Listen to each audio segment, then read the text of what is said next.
At Christmas dinner, my son announced, "You're a burden. We want to live without you." I was stunned, staring at the festive table where the burnt turkey was still smoking. My mistake. Those words hit me like a knife because I'd given them everything. My house, my business, years of my life. But that moment wasn't the end.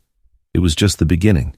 They thought they'd gotten rid of the burden, but they had no idea of the terrible consequences waiting for them. Before we continue, please subscribe to the channel and let us know where you're listening from in the comments. I should have known something was wrong when my daughter-in-law, Sarah, barely looked up from her phone as I walked into the kitchen.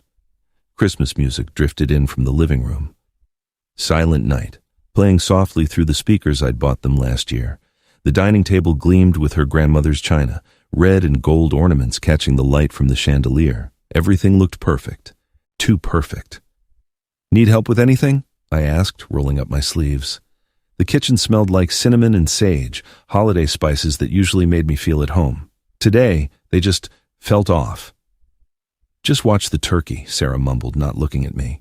"The timer will go off in 20 minutes. I nodded, grateful for something useful to do.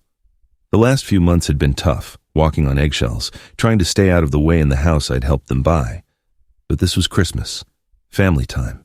Surely things would be different today. The sharp shriek of the timer pulled me from my thoughts. I'd been watching the snow fall outside, remembering other Christmases when my son, Sebastian, was little. When he'd burst into the kitchen asking if Santa had come yet. When I pulled open the oven door, black smoke billowed out like a warning. Oh no! Oh no! I grabbed the pan, but it was too late.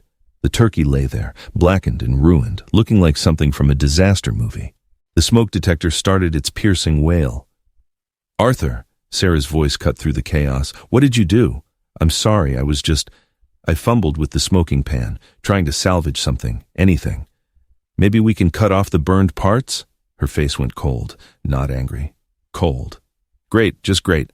Sebastian appeared in the doorway, his expression shifting from curiosity to disgust in seconds. "Seriously, you burned Christmas dinner." "I can fix this," I said, my voice cracking. "I'll go buy another turkey or we can order something." "Don't," Sebastian's voice was flat. "Just don't." We sat at the beautiful table anyway, the charred remains of the turkey like a centerpiece of failure. I kept apologizing, trying to make jokes about my cooking skills, but the silence just got heavier with every passing minute. Sarah picked at her mashed potatoes. Sebastian stared at his plate like it had personally offended him. "This burnt turkey," Sebastian said finally, his voice carrying the weight of something much bigger than the ruined meal. "It's just the last straw." My fork trembled in my hand. "Sebastian, You've become a burden to us, Arthur." The words hit me physically. "We want to live without you."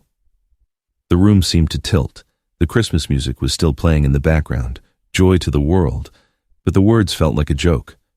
I looked at Sarah, hoping for some sign of disagreement, but she just nodded along with his statement. "That's right," she said, her voice firm as ice. "We need our space, our privacy. We're adults, and we shouldn't have to take care of you."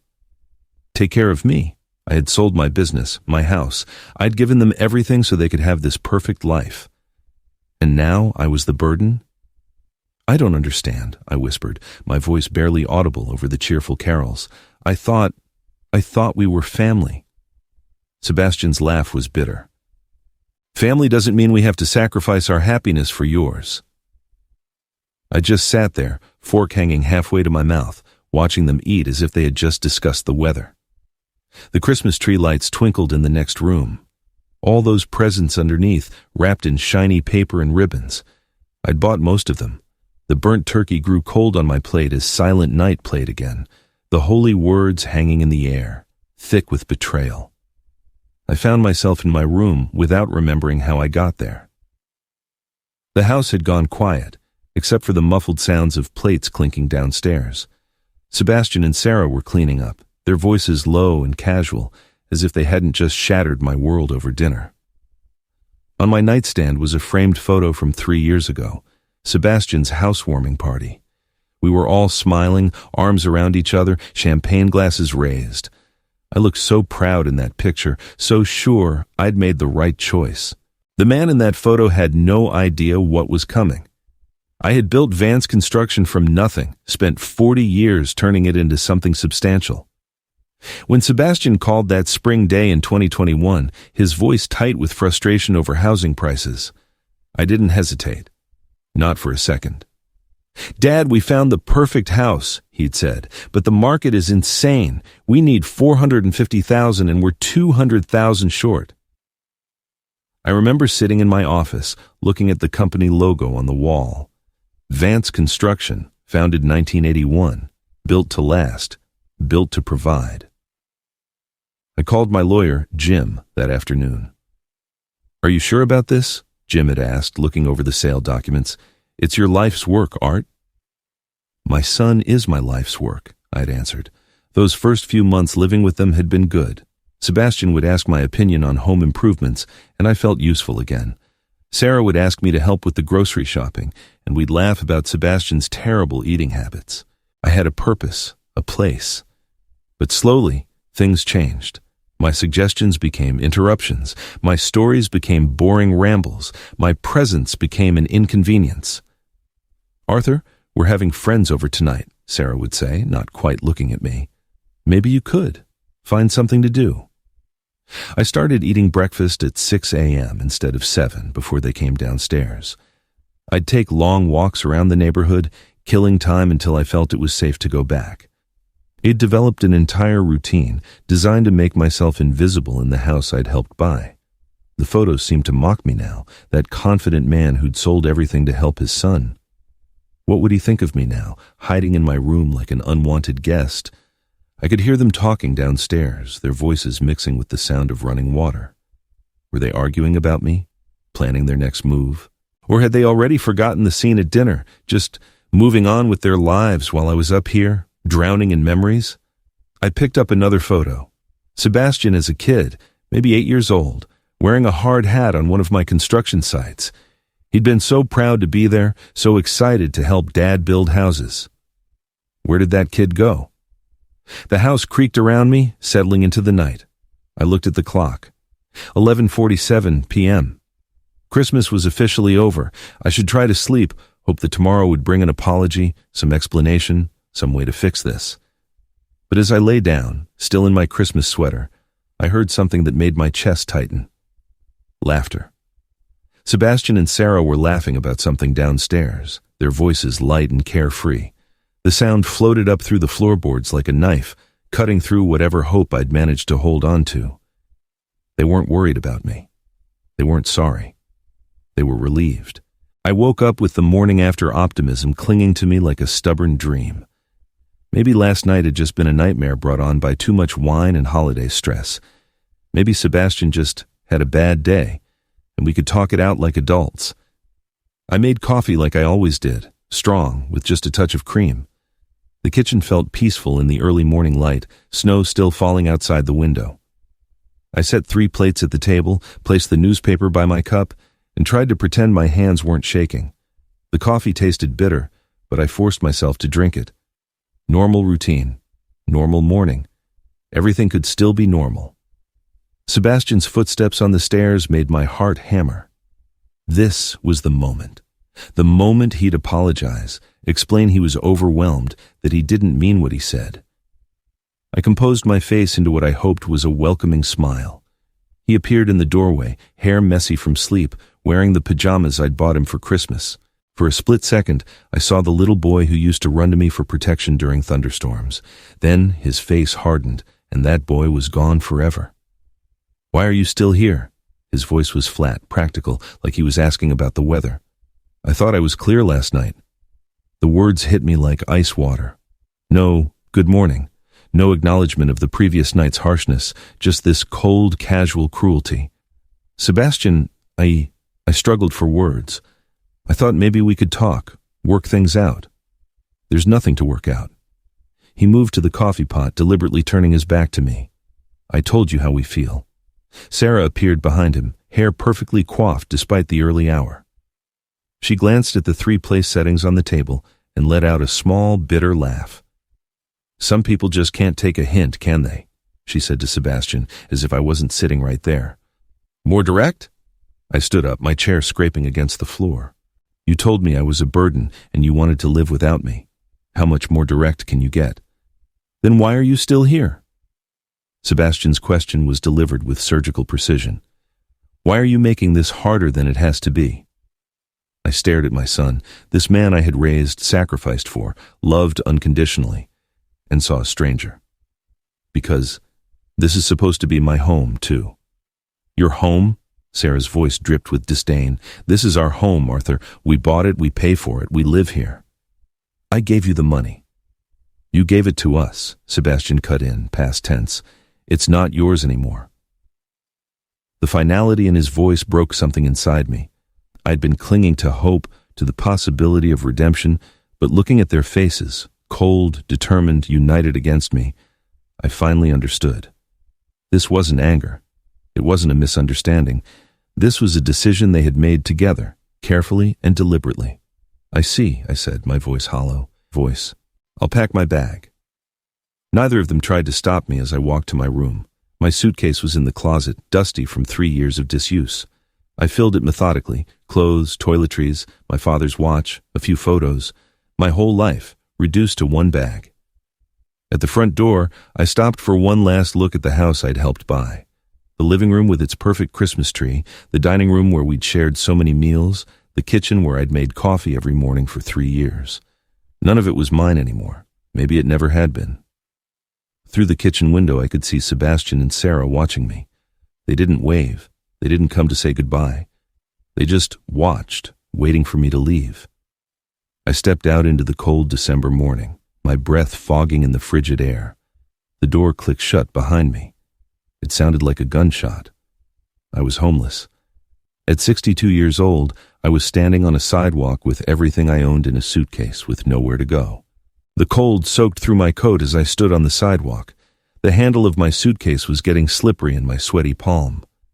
December 26th, 23 degrees and dropping. I needed to move. I needed to think. I needed to find someplace warm before my fingers went numb. Hotels were expensive, and I'd need something long-term.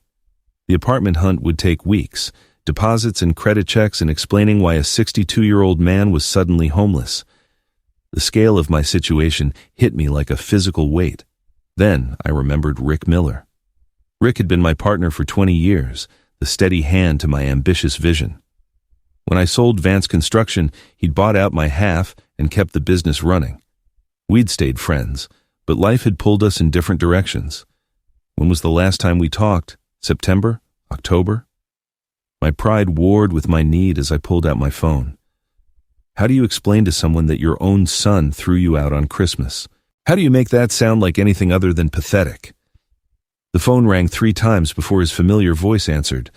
Art, Merry Christmas, buddy. How are you? Rick, my voice broke. I need help. The warmth in his voice turned to concern instantly. What's wrong? Are you hurt? No, I'm standing outside Sebastian's house with a suitcase and I have nowhere to go. Silence. Then, what happened? They asked me to leave yesterday, said I was a burden and they wanted to live without me. My God, Art, are you serious? I wouldn't joke about this. Of course you can stay here. Come over right now. You need me to pick you up? No, I'll get a cab. Thank you, Rick. I'm sorry. Don't be sorry. Just get here. Martha is making lunch. The cab ride through familiar neighborhoods felt surreal. I'd driven these streets for decades, building houses, creating homes for families. Now I was homeless myself, watching the world blur past the salt-stained windows. Rick's house looked exactly the same. A modest brick colonial, well-kept but not flashy. He must have been watching, because the front door opened before I could even knock. Art. He pulled me into a hug, and for a moment I felt human again. Get in here. Get in here. You're freezing. Martha, Rick's wife, appeared with a hot cup of coffee and a worried smile. We made up the guest room. It's not much, but it's warm and it's private. The room was small but perfect. Single bed, a dresser, a window overlooking their backyard. Clean sheets, a reading lamp, a feeling of sanctuary I hadn't felt in months. Now, Rick said, sitting on the edge of the bed as I unpacked. Tell me what really happened. I found myself pouring out the whole story. The burnt turkey, Sebastian's cold declaration, Sarah's cutting remarks, the final confirmation this morning. Rick's face grew darker with every detail. "Your own son," he said quietly, "after everything you did for him." "I keep thinking I must have done something wrong," I admitted. "Maybe I was too involved, too present. Maybe I really was a burden." "Nonsense," Rick's voice was firm. "You sold your business to help him buy that house. You gave him everything. And now I have nothing. You have this room for as long as you need it. You have friends who care about you, and you have options, more than you think." I sat on the bed, feeling the soft mattress beneath me, looking around the simple but welcoming space. For the first time since yesterday's dinner, I could breathe without my chest feeling like it was caving in. Through the window, I could see Rick's backyard, the deck we'd built together 15 years ago, the garden where Martha grew tomatoes every summer. Normal life was continuing while mine had exploded. But I was safe now. Temporarily, maybe, but safe. The guest room felt like a sanctuary as I carefully placed each item from my suitcase into the wooden dresser. My father's pocket watch went on the nightstand, its familiar weight in my palm, a comfort I desperately needed. The photos found their place beside it.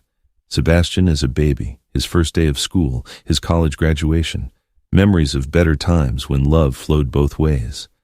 My clothes still carried the smell of Sebastian's house, that expensive fabric softener Sarah insisted on buying. Even now, cast out and forgotten, I was surrounded by reminders of the life I'd lost. My phone vibrated against the top of the dresser. Auto pay alert, charge of $89.99 to account ending in 4762, Sebastian's internet service account. I stared at the screen, reading the notification twice, then 3 times. The amount, the service, Sebastian's name. The realization hit me like a physical blow. I sank onto the edge of the bed, phone trembling in my hands. They had thrown me out, called me a burden, made me feel like trash. But they still expected me to keep paying for their comfortable lifestyle. My mind started cataloging the auto payments I'd set up 3 years ago to help them get settled.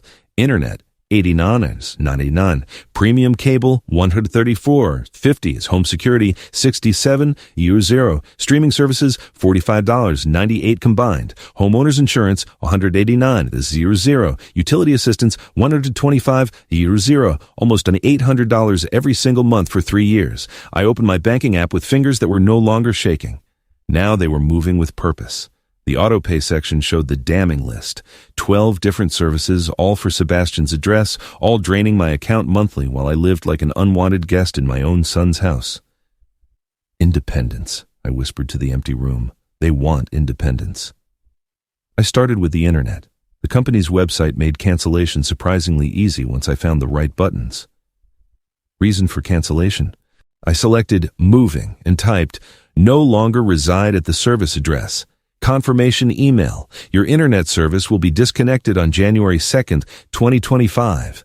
Next, the premium cable package, the one with every sports channel and movie network Sarah could ever want. Cancel. The security company. The system that made them feel safe in their perfect home. Cancel.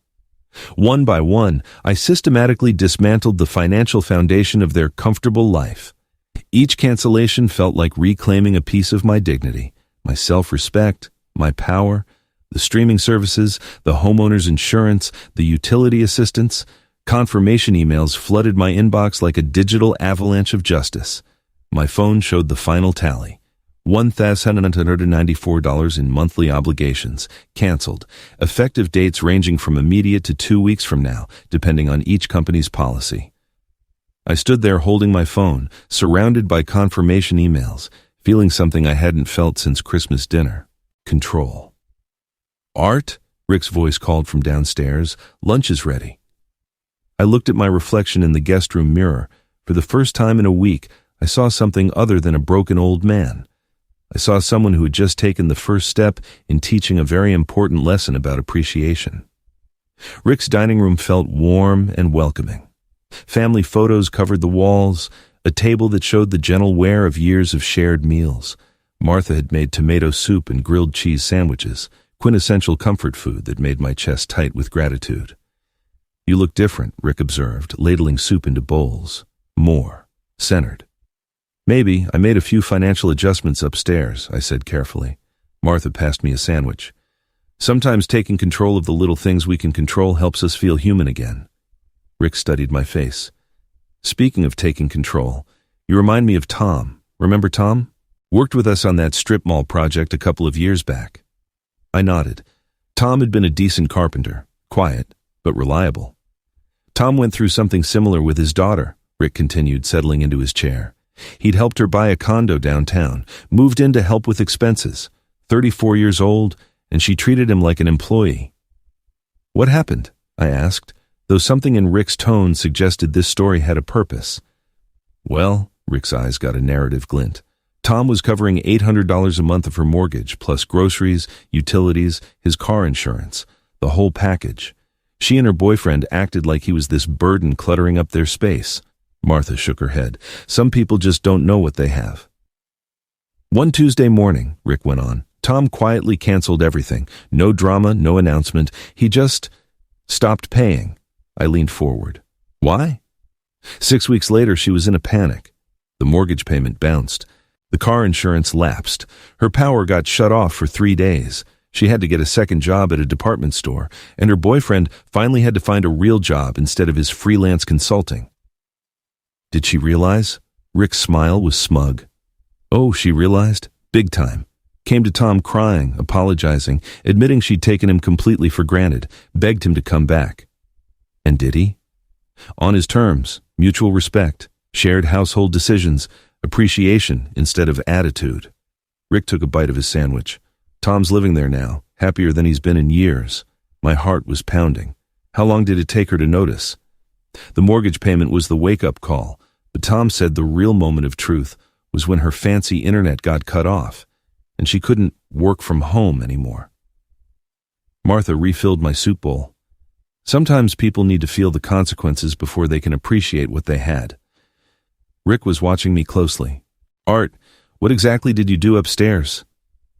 I found myself smiling, a real smile, for the first time since Christmas. I canceled about $800 in monthly services I was paying for at Sebastian's house. Attaboy. Rick's approval felt like a ray of sunshine.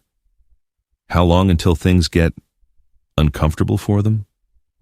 The internet gets cut off on January the 2nd. The security system will probably go down around the same time.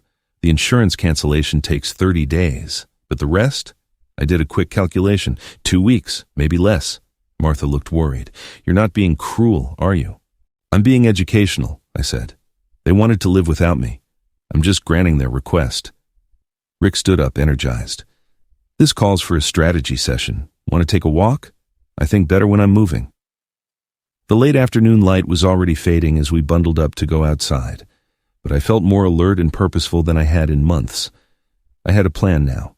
Better yet, I had proof my plan could work. One thing Tom told me, Rick said, pulling on his coat, was that patience was key. Let them discover the problems on their own. Don't explain. Don't warn them. Just let the natural consequences do the teaching. I zipped up my jacket, feeling the weight of my phone in my pocket. My phone, full of cancellation confirmations. I can be very patient when I need to be.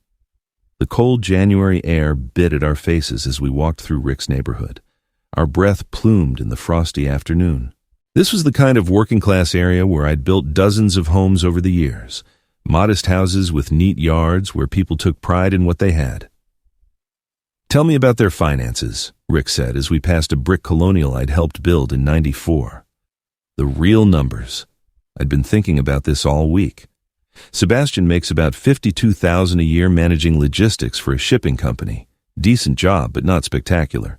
Sarah works part-time at an upscale salon. Maybe $18,000 in a good year, but it's inconsistent. So roughly $70,000 combined, Rick calculated. What are their fixed expenses? The mortgage is $1,950 a month. 2 car payments add up to about $650. Credit cards, probably $400 in minimum payments, knowing Sarah's shopping habits. I stopped at a corner, looking down the street at 3 of my old houses. Without my $800 monthly contribution, they're short, easy $800 to $1,000 every single month. Rick whistled low. They've been living way beyond their means, counting on you to cover the gap. The thing is, I said as we turned onto a quiet street, I don't think they even realize how much I was covering. Sebastian probably just sees those bills as getting paid somehow. He never had to think about where the money came from. Which means they have no idea what's about to hit them. We passed a house where I'd installed custom cabinets 20 years ago. Mrs. Perez still lived there. Her living room light was warm against the winter dark. Normal people, living normal lives, appreciating what they had. Let's go over the timeline, Rick said. Internet goes down January the 2nd, that's next Thursday. The 10-day grace period for payment ended yesterday, so they'll just wake up, disconnected. The security system will probably shut down the same day. The streaming services, I checked my phone, those end tonight at midnight. How long before they call you? Sebastian will call as soon as the internet drops. He works from home on Fridays and will panic when he can't log in. Sarah will go nuts when the streaming services stop working. Rick chuckled. We'd looped the neighborhood, passing houses that represented decades of my work, my contribution to this community. Each one reminded me that I had built something worthwhile, that I had value beyond what Sebastian and Sarah chose to see. Art, Rick said as we approached his front porch. What you're doing isn't cruel. You're teaching them the difference between independence and dependency. I keep telling myself that. It's true. They demand independence while remaining completely dependent on your financial support. That's not independence. That's just entitlement. The porch light cast a warm glow as we walked up the steps. I felt calmer than I had in months, clearer on my purpose. This wasn't about revenge. It was about education, about consequences, about respect. My phone buzzed just as Rick reached for the front door. Sebastian's name flashed on the screen. I looked at Rick, who raised an eyebrow. It's only been a week. The services aren't even cut yet. Maybe he's calling to apologize, I said, though I didn't believe it. Or maybe he's calling because something else went wrong, and he needs Dad to fix it. I stared at the phone, its insistent ringing cutting through the quiet evening.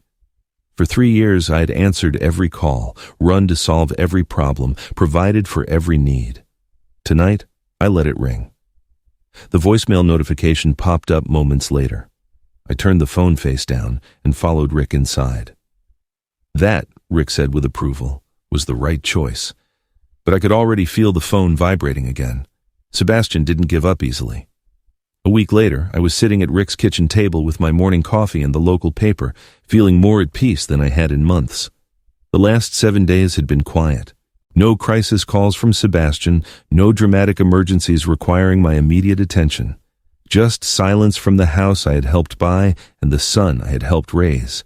The auto-pay cancellations had all processed. The service disruption should be starting any day. At 9:47 a.m., my phone shattered the morning calm. Sebastian's name on the screen made my pulse quicken, but I kept my voice steady. Hello, Sebastian. Dad, thank God. His voice was tight with frustration. Our internet is down, completely dead.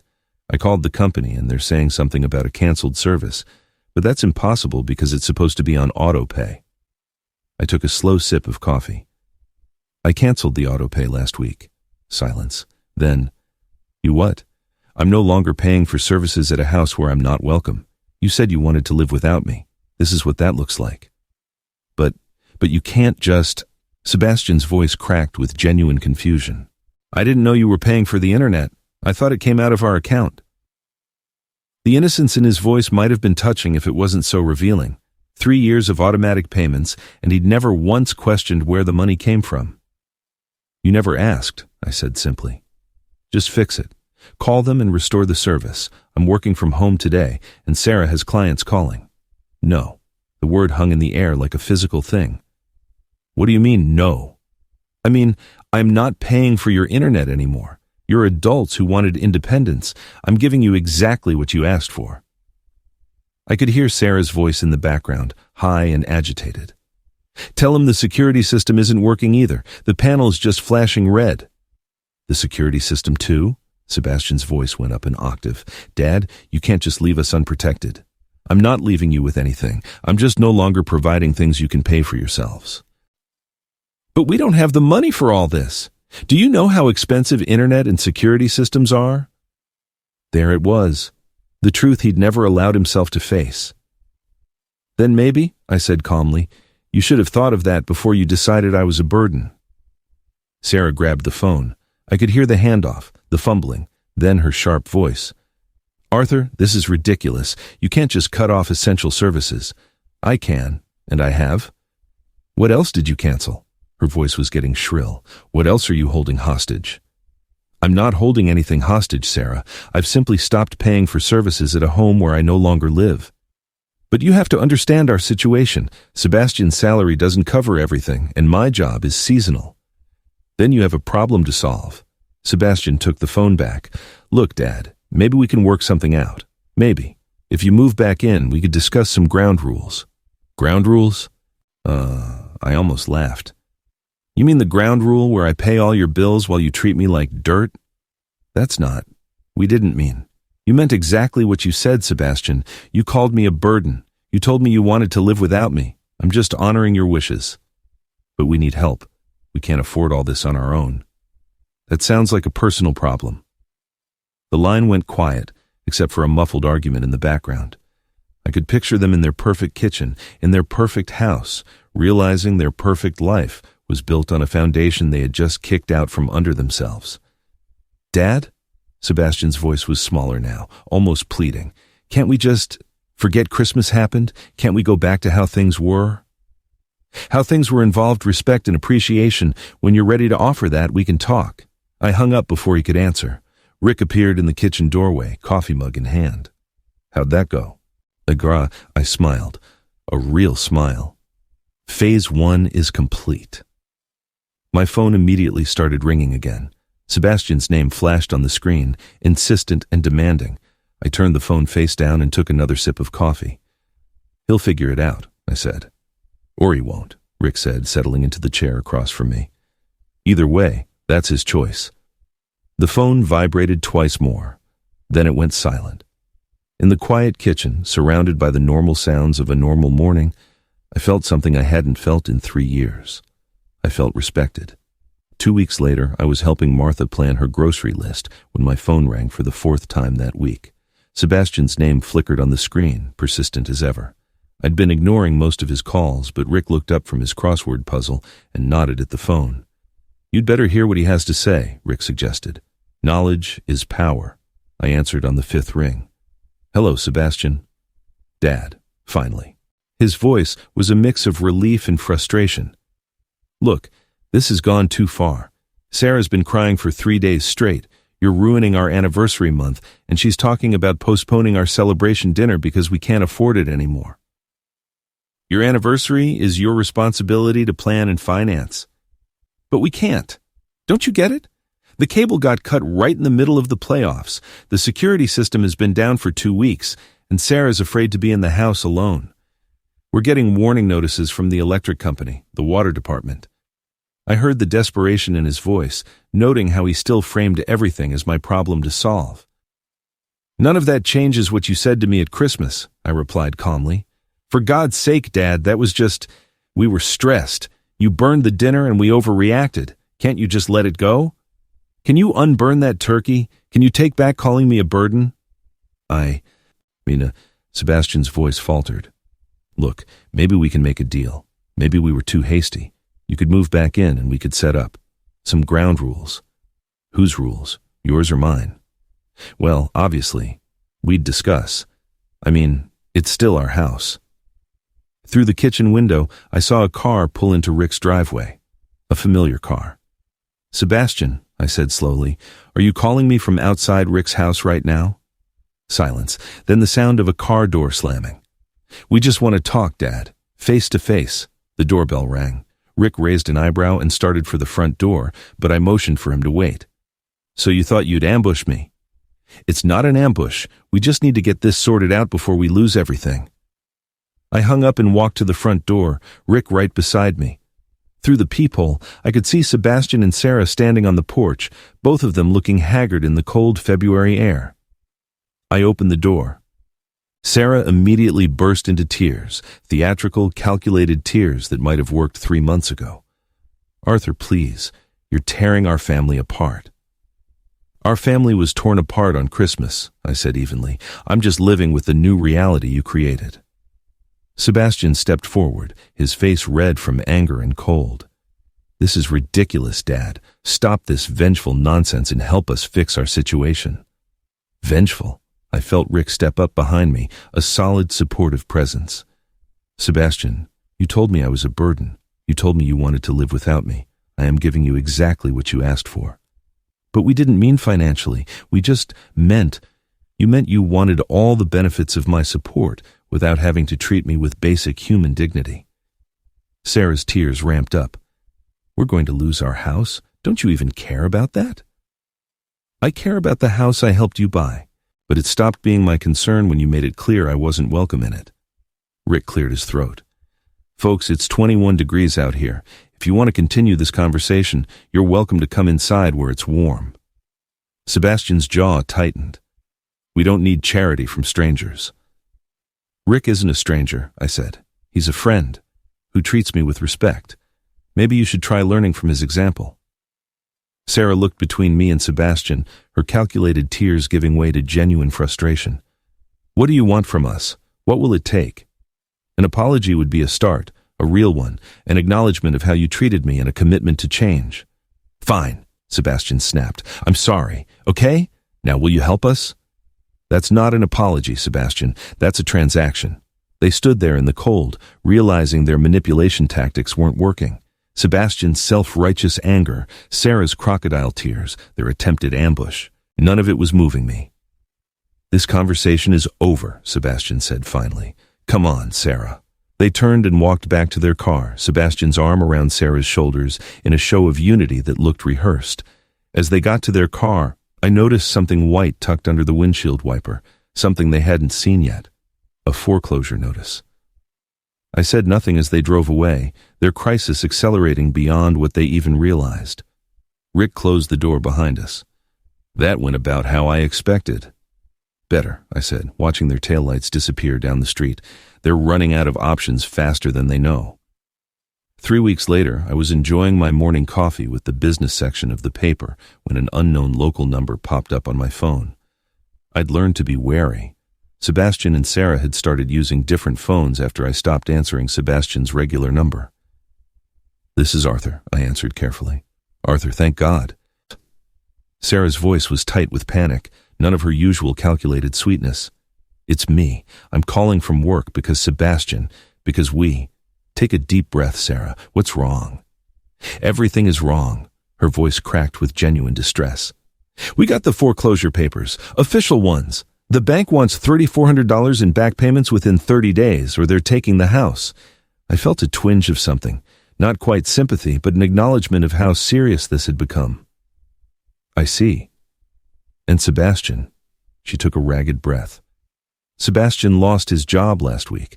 They said he'd become unreliable, argumentative with coworkers. His unemployment check barely covers groceries.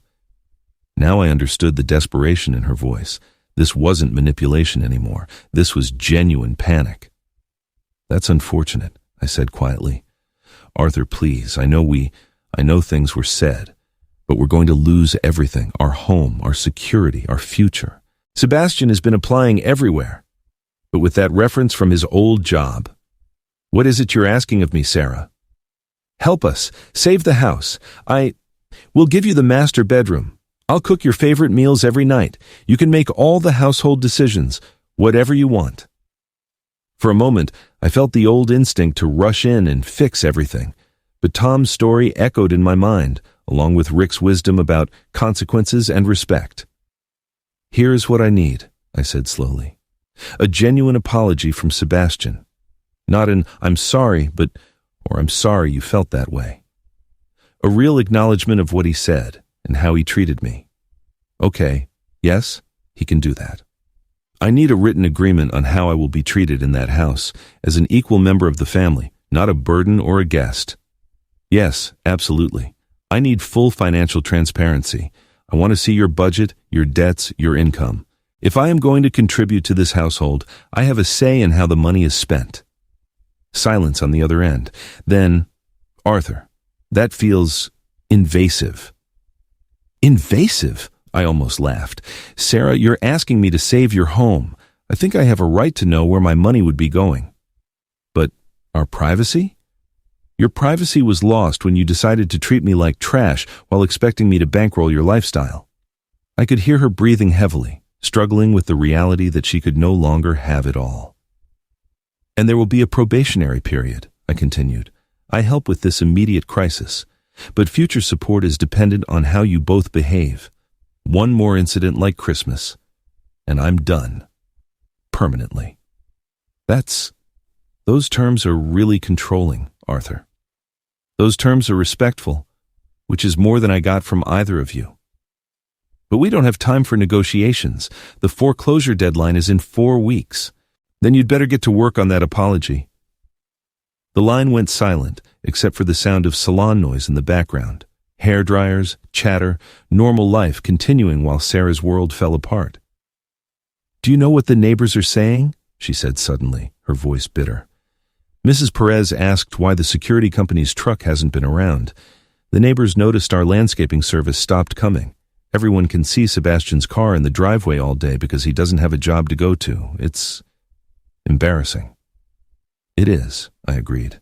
This is our life, Arthur, our reputation, our standing in the community. Then maybe you should have thought of that before you destroyed our family relationship.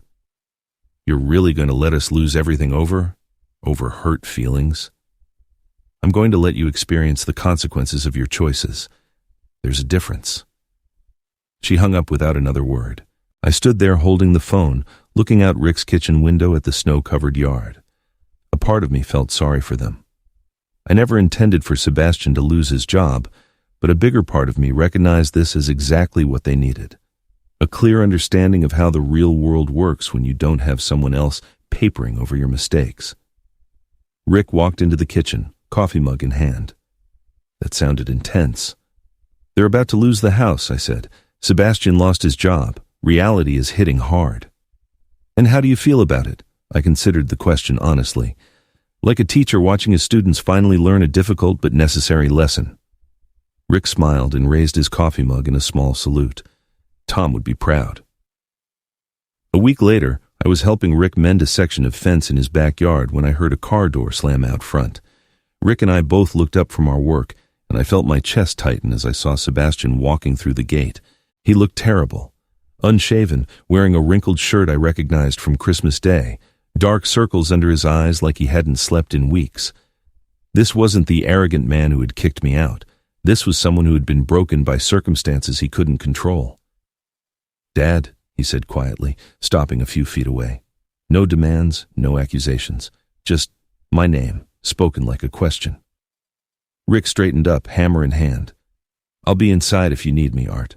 No, Sebastian said quickly. Please, stay.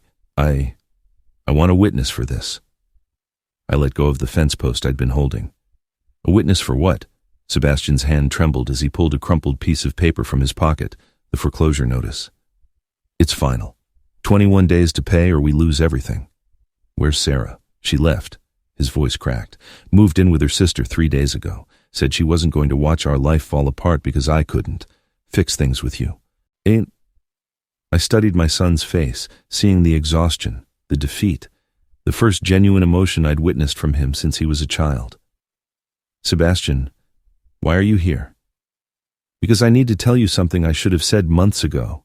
He took a ragged breath. I was wrong, completely and totally wrong. About what, specifically? About calling you a burden, about treating you like you were in the way, about taking everything you did for us and acting like it was nothing. Rick went on quietly working on the fence, his presence providing the witness Sebastian had requested. Go on, I said. I've been trying to find a job for 3 weeks. You know what I learned? Nobody wants to hire someone whose last employer says they became difficult and unreliable. I thought I was so important at that company. They replaced me in 2 days. Sebastian sat down heavily on Rick's picnic table, looking older than his 35 years. And the bills, my God, Dad. And I never realized how much you were covering. The house payment alone is more than half my old paycheck. And then there's the insurance, the utilities, the food, the gas, the car payments. How did you manage it all? by budgeting carefully, and by prioritizing what mattered. I never learned how to do that. You always just took care of things. You made the problems go away. He looked up at me with something I hadn't seen in years: vulnerability.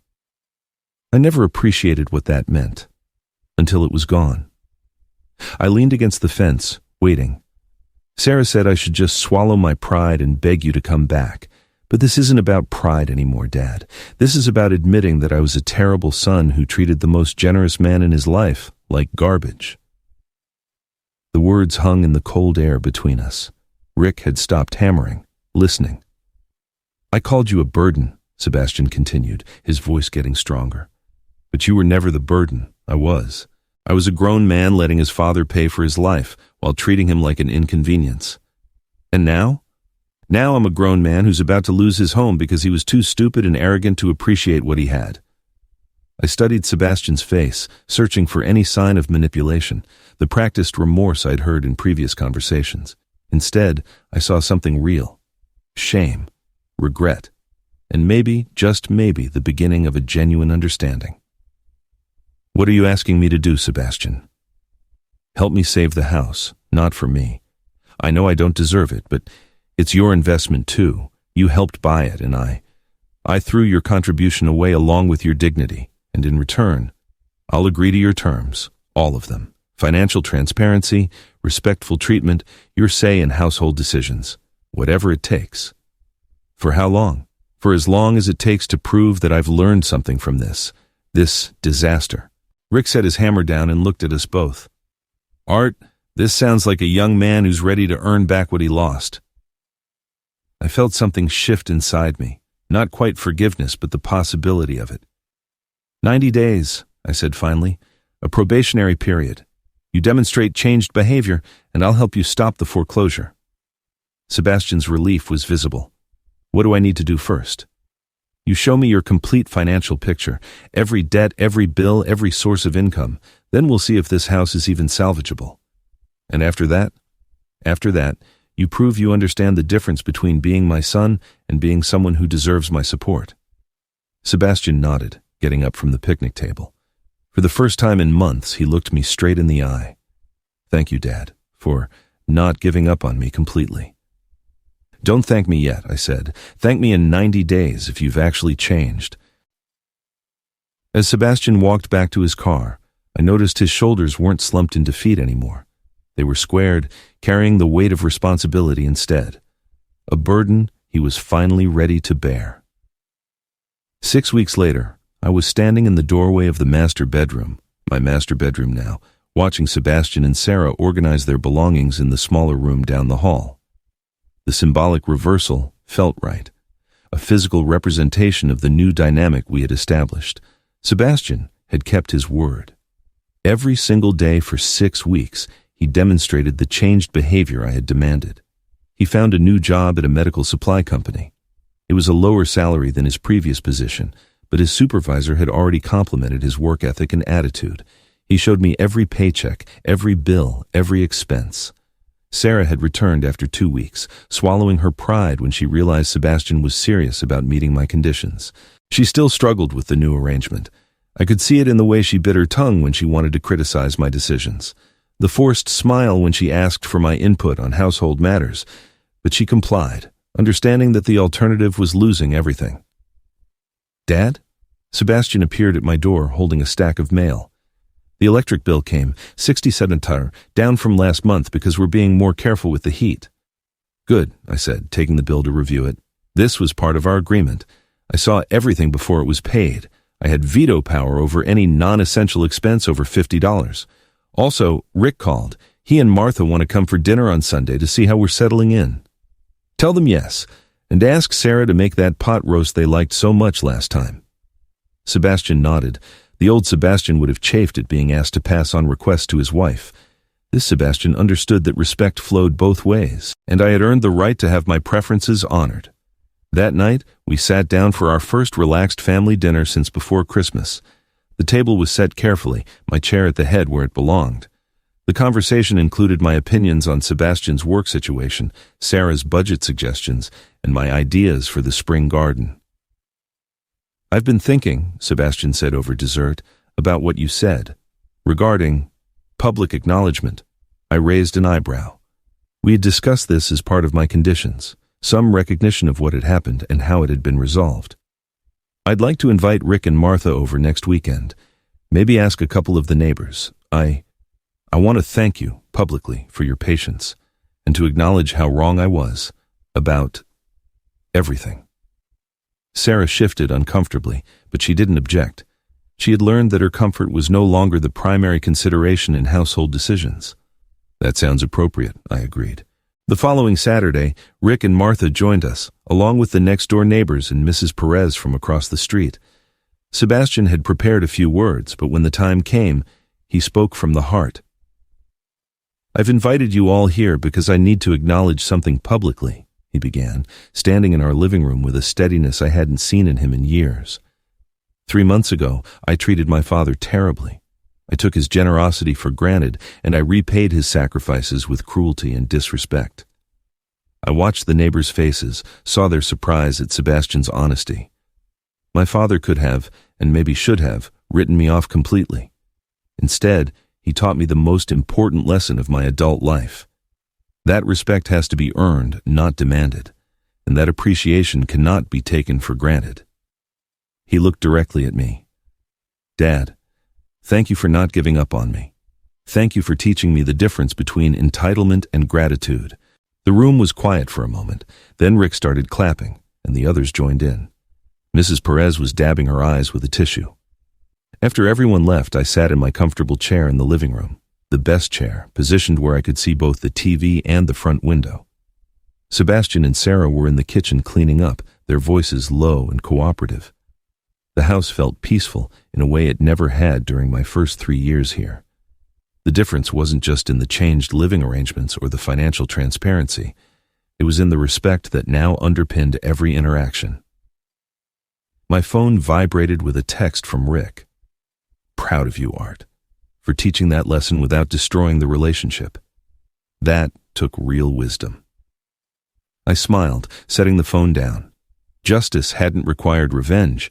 It had required patience, firm boundaries, and the willingness to let natural consequences do their work. Through the kitchen doorway, I could see Sebastian and Sarah working together to finish the dishes.